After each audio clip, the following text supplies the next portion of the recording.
Iran దివంగత అధ్యక్షుడు Ebrahim Raisi అంత్యక్రియలు కొనసాగుతున్నాయి. టెహ్రాన్ యూనివర్సిటీలో రైసీ అంత్యక్రియల సందర్భంగా Iran supreme leader Ayatollah Ali Khamenei హాజరయ్యారు. హెలికాప్టర్ ప్రమాదంలో మరణించిన రైసీతో పాటు విదేశాంగ మంత్రి, అజర్బైజాన్ ప్రావిన్స్ గవర్నర్ శవపేటికలపై గౌరవ సూచకంగా ఇరాన్ జాతీయ జెండాను కప్పి ఉంచారు. రైసీ శవపేటికపై ఆయన తలపై ధరించేటువంటి నల్లని టర్బన్ను ఉంచారు.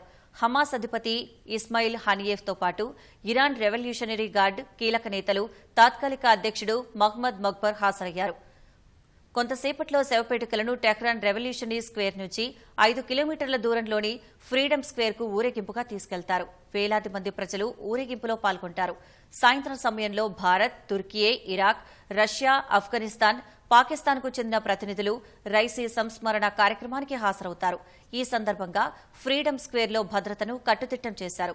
వాహనాల రాకపోకలను నిలిపివేశారు. ఫ్రీడమ్ స్క్వేర్లో కార్యక్రమాల అనంతరం రైసీ పార్థివ దేహాన్ని ఆయన స్వగ్రామం మషద్కు తీసుకువెళ్లి ఖననం చేయనున్నారు.